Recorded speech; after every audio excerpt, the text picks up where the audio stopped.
আমাদেরকে জানতে হবে যে আমাদের নবী সাল্লাল্লাহু আলাইহি ওয়াসাল্লাম মেরাজে গিয়ে কি দেখেছেন। তিনি মেরাজে গিয়ে যে বিষয়গুলো দেখেছেন এর ভিতরে একটা বিষয় হলো তিনি জিবরিলকে দেখেছেন।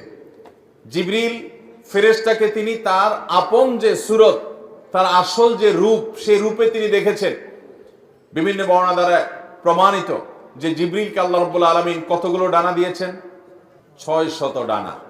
এবং তার এক একটি ডানা এক প্রান্ত থেকে অপর প্রান্ত যতদূর মানুষের চোখ যায় ততদূর পর্যন্ত বড়। এত দীর্ঘ, এত বড় বৃহৎ 600 ডানা আল্লাহ তাআলা তাকে দিয়েছেন। জিবরিলের যে আসল রূপ, মহা সৃষ্টি আল্লাহ তাআলার, যে জিবরিল আয়াতুম মিন আয়াতিল্লাহ, আল্লাহর অসংখ্য নিদর্শনের মধ্যে জিবরিলের অস্তিত্ব একটা নিদর্শন। এটিকে নবী সাল্লাল্লাহু আলাইহি সাল্লাম মেরাজে তার আসল রূপে দেখার সুযোগ পেয়েছেন। এটি ছিল একটি। নবী করিম সাল্লাল্লাহু আলাইহি সাল্লামের মেরাজে তিনি আরো যা দেখেছেন তার মধ্যে দ্বিতীয় হলো বোরাক তিনি দেখেছেন। বোরাক একটি বাহন।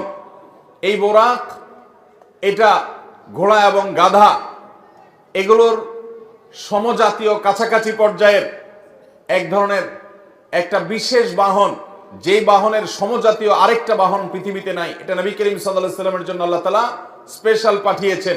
যদিও আল্লাহ তাআলা চাইলে তাকে সরাসরি উপরে তুলে নিতে পারতেন, কিন্তু আদ-দুনিয়া বিল ওয়াসাইল লা বিল ফাদাইল, দুনিয়াতে সবকিছু ওসিলা এবং মাধ্যম দিয়েই হয়। এইজন্য আল্লাহ তাআলা এই বাহনটা ব্যবহার করেছেন।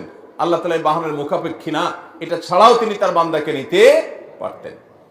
তো এই বোরাকের সাক্ষাৎ নবী সাল্লাল্লাহু আলাইহি সাল্লামের সাথে হয়েছে। আমাদের দেশে অনেক ঘর বাড়িতে দেখবেন, অনেক দোকানে দেখবেন বিভিন্ন বড় বড় এরকম ছবি টাঙানো আছে, যে ছবিতে লেখা আছে নবীজির বোরাক। সে বোরাকের আবার দুটা ডানাও আছে, দেখছেন আপনারা? অথচ নবী করিম সাল্লাল্লাহু আলাইহি সাল্লামের বোরাক আমরা কেউ দেখেছি? তাহলে এই ছবি যে অঙ্কন করেছে সে কোত্থেকে দেখলো? বোঝা গেল এটা নবী সাল্লাল্লাহু আলাইহি সাল্লামের বোরাকের নামে প্রতারণা। তার বোরাকের ধরন কেমন ছিল এটা তিনিই জানেন। হাদিসের বিবরণের সাথে বরং এই ছবির কোনো মিল পাওয়া যায় না।